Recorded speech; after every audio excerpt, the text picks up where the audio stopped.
Welcome to the fairwayMedia.golf coverage of the 2021 Falling Barn Open. Our coverage sponsors are Gripped, Good People, Good Golf, Good Times, and you. Make sure to hit up the email down below if you'd like to be a part of our next video. Here you see the beautiful barn in Sedro, Woolley. Tournament put on by Cole, great dude, very well known in our area. Big shout out to Skagit Valley Disc Golf Club. We're looking at round one, front nine at the NSRA course in Sedro, Woolley. Let's meet our players. All right, first up we got Kenny Clark, last year's winner. He's a very good player. We got Josh Fitz. I haven't seen him play. Looking forward to watching him.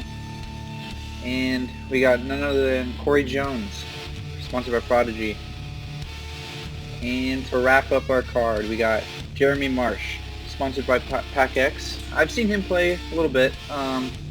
Excited to watch this card. It's going to be a good one. Here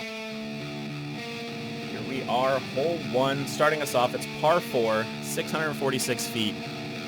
It has OB on either side that you have to deal with. It's pretty straightforward. You have to cross the road you see here, playing to an island green on the right. We're getting a little closer view of that now. Once you do cross, it again is an island. There's a drop zone. The average score for the hole during round one was a 4.47, so playing just slightly above par. And we have Kenny here getting ready to throw his world-renowned flick. And I don't mean the disc. That man just has a sidearm that's made of magic. It's humongous. He's got probably one of the best sidearms I've ever seen. Guarantee once that man's on tour that it's going to bring up some words. Mm-hmm. All right. What are you throwing here, Cory? Off the tee here, I'm throwing a D2 Max, and to be honest, I push it way too uncomfortably far OB, but get the love of the path. Oh wow, that's nice. Thankfully, it's a very pretty playable position as long as you're anywhere on the fairway. Yeah. Jeremy Marsh. I've had the pleasure of getting to play with Jeremy quite a few times. Super nice guy, has a really well-rounded game, and kind of fairly new to disc golf overall. I want to say he started playing around 2016 or so. That's about when I met him. Okay. But he's someone to keep an eye on. I've seen his name for a little bit. He's starting to get pretty good. Absolutely. And then Josh Fitz. Yeah, I haven't seen him play. This was my first time getting to see him play as well, and I can tell you, having the chance to have played with him, the man can put a spin on a disc. Let me tell you. Yeah, I've heard his name. It's an few times. Unfortunate lie. So he's going to take it back where it crossed. We all, just came to a conclusion of where the last inbounds point was, and he's playing his 3 from there. This hole can be tricky if you hit OB because it's not an easy up and down from anywhere on the hole, because you still got that OB. There's like OB everywhere on this hole. Got to worry about. Yeah, I think that it's a pretty fair par 4 in the sense that if you're not attacking it too hard, you can easily chip your way up. You can see mine. Totally. I threw an M4 here, and it definitely put a little more flip than I hoped, and you can see the result there, just barely OB. Oh, that is so unfortunate. But again, I knew going into that this is a hole that if you want to attack, you have some danger. If not, you can just chip your way up and take a par. You see Kenny, no fear of danger, puts himself in a great position to convert on that birdie. That was really good. All right, we got Jeremy with his up shot. Looks like he kept going for it. Yeah, I think that was a little more inside than he had hoped. And, it kept him a little bit higher up the hill, but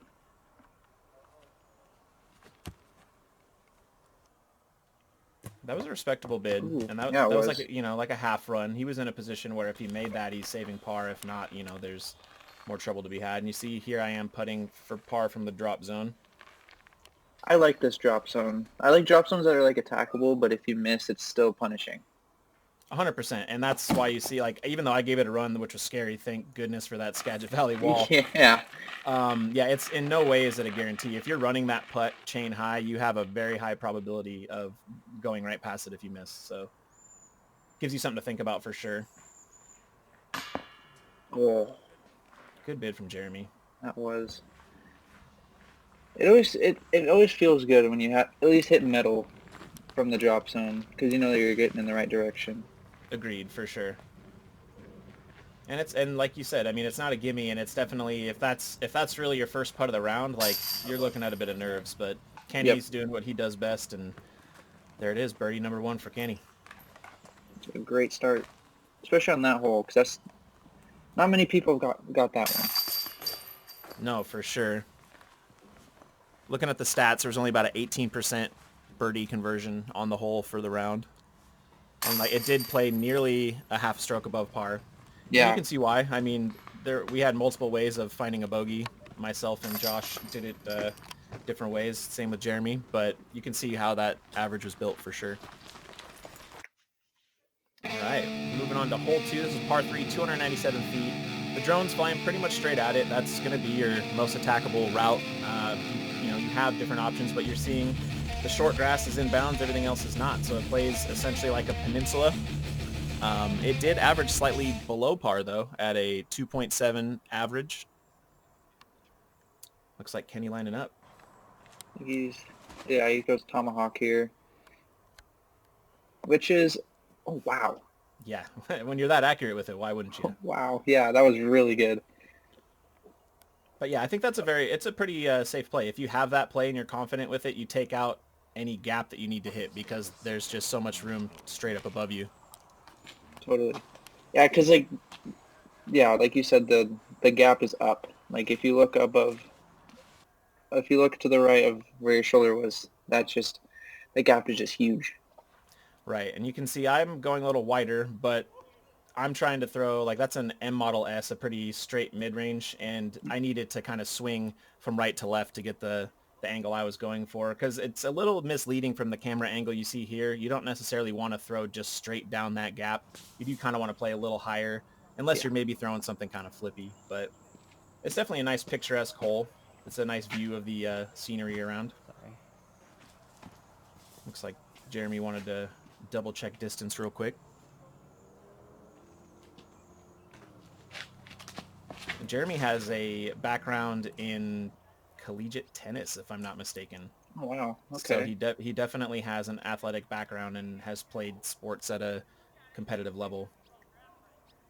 And his game has developed really quickly. Like I said, it was the 2016 season or so that he was really like brand new to the sport, and he does not look brand new anymore. No. There's Josh. Those are looking good. It's so smooth. That man's form and the spin that he puts is just something else. It was a treat to watch all day, that's for sure. Oh yeah, that's so good. It's just like a laser right to the basket. Yeah, he was making magic. It was good to get to play with him. We got Jeremy lining up here. A little low, good straight line though. Shout out to Gripped for all those beautiful banners out there. I mean, they chose a weirdo for their logo, but other than that, everything looks pretty cool. Spoiler alert, that's me. Anyway, there's a missed putt from myself, but it'll be an easy tap in 3. No harm, no foul.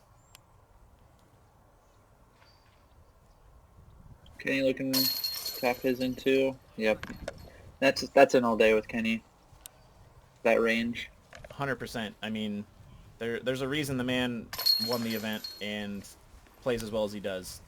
Yep. And recently I saw him post that somebody said he's not known for putting, but that person must not know Kenny very well. They don't know Kenny.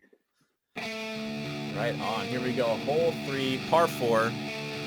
Just shy of 600 feet, coming in at 596. It averaged just slightly below par at a 3.97. You can see the OB line to the right, which extends about halfway up the fairway.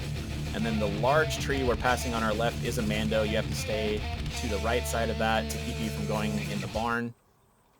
Pretty straightforward tee shot. You can bite off a lot or just kind of lay it up. It's not a very long par 4. It's definitely attackable. Once you get to the green, there is a little bit of disaster up there that could happen, but all in all, if you get a clean shot off the tee, you're pretty good to go. Yeah. This upshot's definitely not gimme though. No, absolutely not. And it's one that it's going to take a good effort to make sure that you can have an easy birdie, but it's also pretty attackable if you're just going for par. You can chip your way up the fairway pretty easy. I got to say, Kenny also got a little lucky on that landing zone, which you'll see, because he was definitely flirting with that right side OB. Okay. Yeah, it looked like Josh just flipped his up a little too much and went too straight. But he should be able to get a par from there. For sure. And I'm just playing it safe. I wasn't trying to bite anything off because this is actually one of the first events I played in quite a while, so I was just happy to get out and throw. And for holes like this, personally, I'm just going to throw a mid-range and make sure I have good placement. So Jeremy laces one up there. He's also going to have a nice placement to try to hyzer around the corner.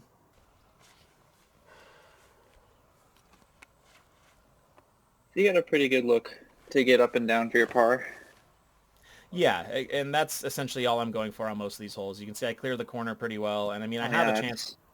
I have a chance for a really putt. Good. Wow, that was really good from where you were. Thank you. That was a D4, Prodigy D4. I put it on a nice hyzer, let it flip up. Okay. Carries the corner pretty well. Looks like Josh has a mid of some type. Looks like a Brian Earhart stamp. It's a zone. Just getting around the corner because it's pretty stable. Yeah, it's going to hold the shape well. He's not going to push it too far.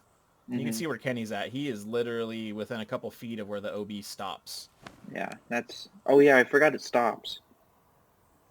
And then it comes back up later by the basket. Right, and it doesn't show too well in the footage from this particular angle, but right behind the basket does drop off. Not a crazy amount, but enough that if you're running the putt, it can cause some issues. Yeah, you're going to think about it. Jeremy put it up high to make sure that he can hold that angle long enough on the hyzer, and it's looking good. Oh, yeah. It's got a... That's up in there. He's on the dance floor. There you go. That was a really good shot from where he was. Yeah, this green is an amazing green because there's still so much you have to worry about on your upshot. Absolutely. And I think the Mando makes that a big portion of what's happening as well. I mean, it's there primarily to keep you out of the barn, but the placement of it and how high it is up on the hill, it does kind of force you to decide how hard you want to approach that second shot. Ooh, cool angle for this putt with the scenery. Cameraman extraordinaire. Yeah, this course is very pretty. Oh, it's beautiful. It's...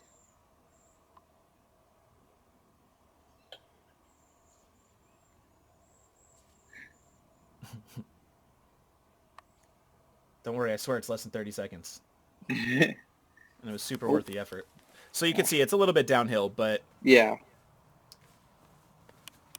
Got Jeremy lining up here to convert. For his birdie.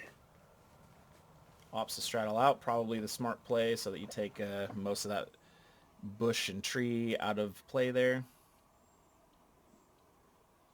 I'm fairly positive he putts with Wizards. I hope I'm not wrong about that. I feel like he's been putting with Wizards the whole time I've known him. What do you putt with? I putt with PA3s mainly. Oh, that's a good putt. Nice putt. Good birdie. It's a good one to get. You said PA3s? Yeah, primarily I putt with the PA3. Okay. Oh. That was fun. Yeah, so just forewarning, I had a lot of fun today, but I'm glad to be here doing the commentary, and I'm very honored that I had a chance to get out and play. It's been a crazy year for most of the world over the last couple years, so just getting back into the swing of things is, I'm very fortunate to be there. So everybody else gonna clean up here. Jeremy getting the lone birdie, catapulting himself to the front of the box for hole 4. If only the weather was this beautiful when we played. This is about 2 weeks prior when they filmed the drone footage. But we're coming up on hole 4, 304 feet. This one's, if you have a must-get list on the course, this one's going to be on it. Yeah. It's pretty straightforward, and it did average below par. It averaged a 2.63. So about a third of a stroke below par on average. Pretty straightforward. There's only a couple things you got to really worry about. This is just OB is like the long grass, and then right behind the basket there's a major drop off. I'd say 100%. about 10 feet behind it, 15 feet behind the basket. It just slopes down crazy. So you got to keep your drive short. Yeah, if you're inside the circle but behind the basket, yeah, you have maybe 10 to 12 feet before it's just a near cliff of a drop off. So that is definitely the primary concern, not to go too long on this hole. But as you said, there is OB on either side. You can see it painted. Kenny doing what Kenny does and just parking a sidearm, man. Shot. What a shot.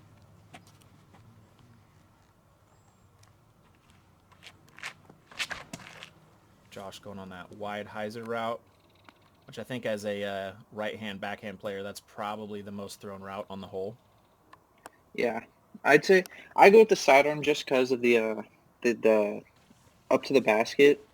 It's so much more wide open. Sure.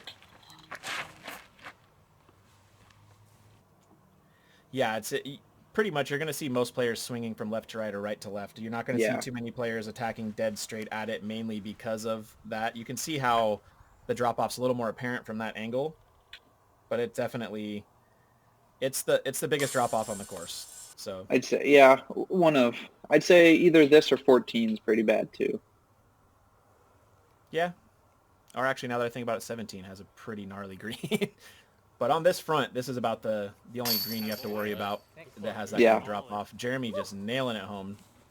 That's a good one to get too, because if you don't get this one, you're losing some strokes. Oh, absolutely.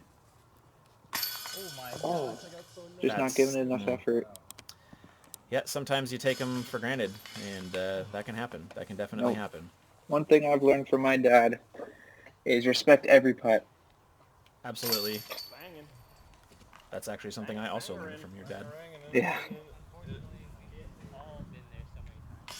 The illustrious Waugh family. Hey, you're a really good putter. Thank you, Kenny. Let's do it, right? He's so sweet. What a fella. Moving on to hole 5. This is pretty similar. It plays nearly identical to the prior hole. This one comes in at 309 feet as opposed to 304, and it was birdied just a little bit more at a 2.5 average, but by and large, it's primarily the same hole. You just don't have the danger behind it. And you got to see a sneak peek of one of the original Art in the Park baskets, that like tomato submarine in the background. Submarine. That's a good way to describe it, actually.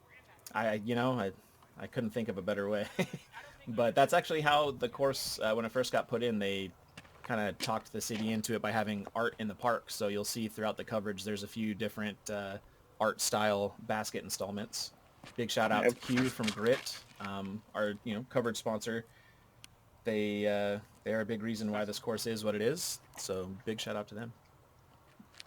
I always wondered what those baskets were about. Because I didn't play this course previous to this tournament, and I was really wondering what those were about. Because I saw them on UDisc, some pictures of them. That is how they came to be, yeah, when they first were talking to the city to get the course in. Ooh, wow. That was a pretty good Could one. you tell from the tee that you were that close to going in? Yeah, we all thought that that might be my first putt of the day. Okay. Like maybe 300 feet putt will make up for it, but yeah, it definitely looked pretty close. Yeah, Kenny left his a little short. Got a pretty tricky putt out of there. Yeah, he was fortunate to keep it in bounds, because that is where the OB starts, is on that left side, but he he was short of the OB thanks to those bushes. Good putt by Josh.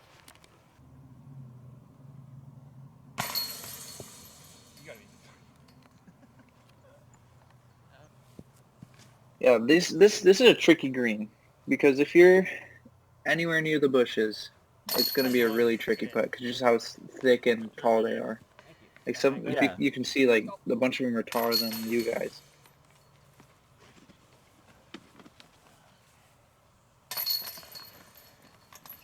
Tapping in. Moving on to 6, which is one of the more daunting holes on the course in general. But the front 9, it's definitely one of the ones that's going to cause a bit of trouble for folks. You're gonna have to rely on the drone to see where the basket's at, but it's essentially just straight over this tunnel. You carry it just about 400 feet. And this is another green that if you're not looking directly at the basket, you have quite a bit to contend with. This one came in averaging above par at a 3.3. Let's see how the card plays it. That's pretty cool. This hole for the MPO played as a CTP, so it was $100 CTP prize, and I was lucky enough to get the CTP. Congratulations! So I added $100. Yeah, that was pretty sick. I mean, that's $100 is good, but that's bragging rights too, because yeah, Oh, you totally. see, like, you have to hit a pretty specific line to get down there, and it's, even though it's downhill, it feels like it plays most of the 400. I'd say it feels like it plays probably 370, especially if you have to flex the line to get it there. Definitely. But yeah, that's a good CTP to grab. Oh my and, gosh, that's really good. He was fighting you for it. Yeah, that was the previous CTP, I think, because I was one of the. Say, yeah, he took it on our card if I remember correctly. Okay, yeah, I think I was one of the. Yep. I think I was one of the later cards. I'm not sure, but. Kenny getting it down there. Oh yeah, that's 2 spectacular drives so far.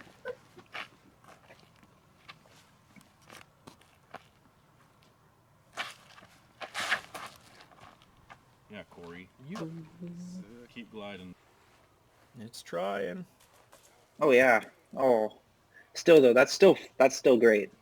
Honestly, yeah. It's pretty rare that you're gonna see an entire card with even a look at the basket as close as Jeremy. There's just usually somebody's gonna find a way to catch a little bit of something. And we were all fortunate to be there. So especially with Jeremy being the worst shot, and he still had to, like you said, still had to look at the basket, was great. That's definitely not a normal occurrence on this hole.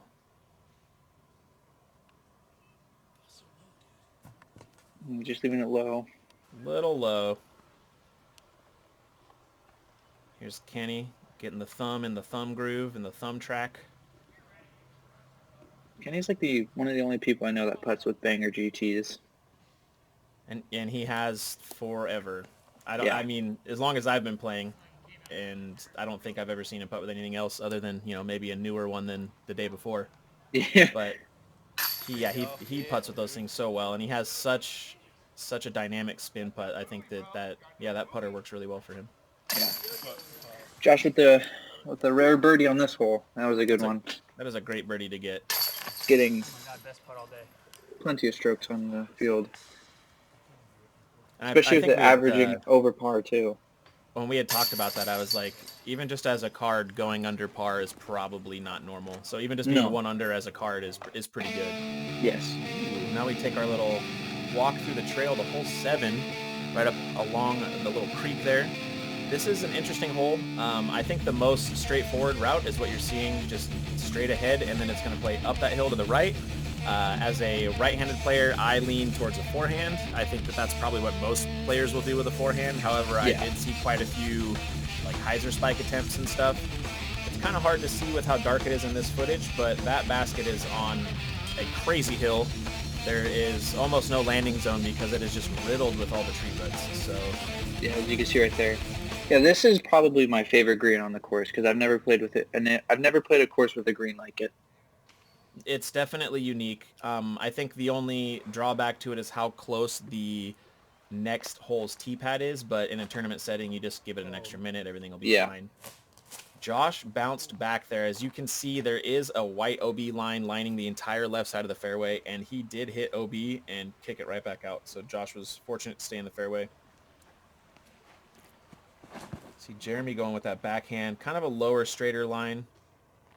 Trying to get it to the bottom of the hill, which is not a bad play. It's near impossible to land pin high on this without going past it and then having a downhill putt. So this is definitely one that's going to be harder to get, and it honestly surprised me that it came in below par by just a little bit. It averaged a 2.92. Wow. So okay. Yeah, just not what I would have thought just looking at it. I mean, even though it's one of the shortest holes on the course, it's still pretty tough. Yeah, it's one of those things where if you have not physically been on the green yourself, it doesn't translate to how immense that hill is until you're having to play it. So, but you can see there are some routes. There's some windows here. If you're on this left side, you have access to the basket. It's The danger is not making your putt and having it go all the way down the hill because there's almost no landing zone other than the chains up there. As you'll see here, he went past it a little bit, and this is a somewhat common theme on this hole. So, man, that stinks because it looked like he was kind of like laying it up too a little bit, giving like a half go. He was too. I remember him mentioning that he was basically just trying to match the hillside with the disc. And unfortunately, it caught a root and popped up. Ooh, almost connects with the par save though. That would have been huge. He definitely gave it a good, respectable run.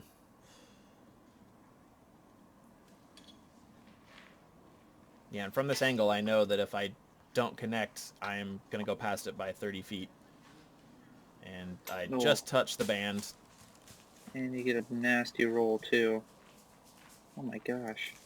That's not even... It would have been better just to go down the hill because they wouldn't have that tree messing with you.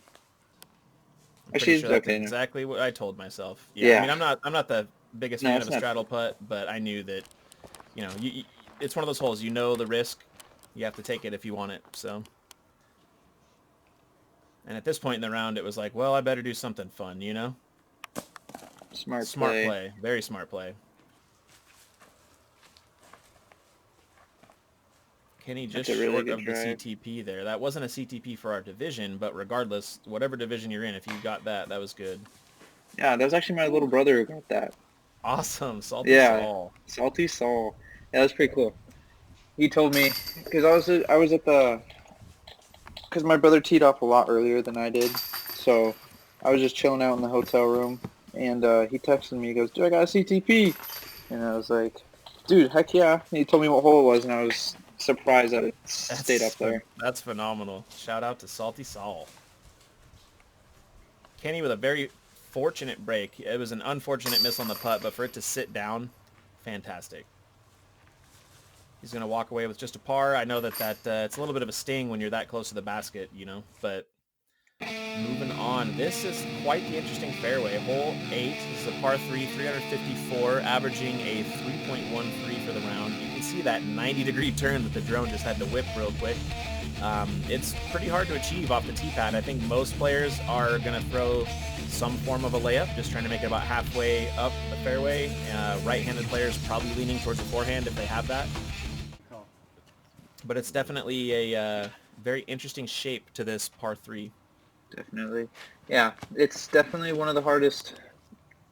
I'd say probably one of the harder, or not like not the hardest holes, but the hardest birdie out here. For sure. It's one that you're not going to see very many of at all, because that day, that round, there were 0.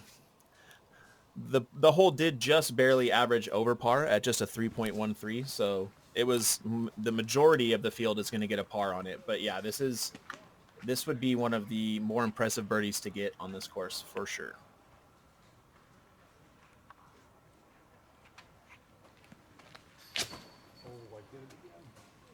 It's hard to see from that line. It was a little low though. Yeah, it came out just a little low. Yeah, a little low and wide. You want to be inside. The ideal shot is inside of that middle tree right there, just like how you threw it. Yeah, and that's essentially all I'm looking for when I throw that. I'm throwing an X1 there, which is about the most stable thing you can find on the planet, and short of maybe a tilt. And that's really all I'm trying to do is just throw it at that tree and let it stay on the inside, because once you're in this fairway, it's a pretty straight open shot, and it even has like a nice little collection, like a basin that you're kind of throwing at the bottom of that pin there. You can really kind of drive at the basket without too much concern of going too far. So I like the design of this hole. You don't really play too many par 3s that almost feel like a par 4, just in the sense that you know, getting a birdie on this would feel like getting an eagle to a lot of players. Throwing one of the oldest discs in my bag. That's a PA4 that was my putting putter in 2014. Oh yeah, that's a good one. You dinked it. It's one of the straightest flying things in the bag. That's nice. It's always nice to have a disc like that. Just to know that you can throw it flat and it's going to hold whatever line you put it on, pretty much. Yep, it's definitely a workhorse. If it wasn't like legitimately black as night, I would throw it a lot more. But you know, I try not to throw something I'm going to lose. But we're all going to I mean, I like how I'm telling you what your discs are going to Just Kenny telling us how our discs work, you know. all the fucking time, so. I've seen it. But for the most part, like I said, this is primarily going to be parred by most of the field. There was only a handful of above par. There was about 13% bogey, which is how we got that .13 above. And we're going to be moving on to the end of the front nine here. Take off. All right, this is hole 9, 221 feet, par 3, playing as an island. It is an island green. Pretty straightforward. You just, you have to hit the island. The carry to the island is shy of 200 feet, and if you threw 250, you're probably OB. So it is kind of a specific landing zone. I think most players in the MPO field should have little trouble, but trouble can be had. Yeah, especially it plays way shorter too, just because of the downhill slope. So you got to throw it extra soft too. Well, and a lot of times, you see a hole distance that says 221. You're thinking of throwing 221, but that 221 is over halfway into the island, and there's less room behind it than in front of it. Oh! Kenny had a little slapper there. Let's roll that beautiful bean footage. I've been wanting to see that footage. I remember that clearly. What a shot from Kenny. That was awesome. Yeah, I had I couldn't figure this hole out. I threw my putter. I kept going OB long when I thought it was, that was pretty close too. But I kept going OB long when I think it'd be perfect. And I decided to just do a standstill like you're doing. And it worked. Yeah, prior to the event a few years ago, I want to say it was 2015, I came out and practiced and was actually playing with your dad, and I aced this hole. So yep. Okay, yeah, I remember my dad telling me about that. And so I had a little bit of knowledge, but like I said, I knew that you want to hit early and try to get to the pin as opposed to trying to run the pin, unless you're really just going for that ace. There's just not a whole lot of room there behind the pin. Yeah, I didn't make the island first round, but I made the drop zone putt, which is huge. Oh, that's a great putt from you. Too. Thank you. Yeah. If I get one putt a day, I'm a pretty happy guy. Yeah. But no, that drop zone putt's probably about edge of circle 2, I'd say. Yeah, I think if it's not the edge, I would give it a minimum of 55 feet. It's definitely not. It is no circle 1 drop zone. It's long, and you are running at a very short backstop. So Almost get it. That is our front 9. Thank you all for tuning in. We look forward to seeing you in the second half, the back 9, brought to you once again by Fairway Media, Gripped Disc Golf. Bronson, do you have anything to say to all the wonderful fans out there? Thank you guys for supporting us, having us, letting us being able to do this stuff, and subscribe to Fairway Media. Do it. Do it now. Yeah.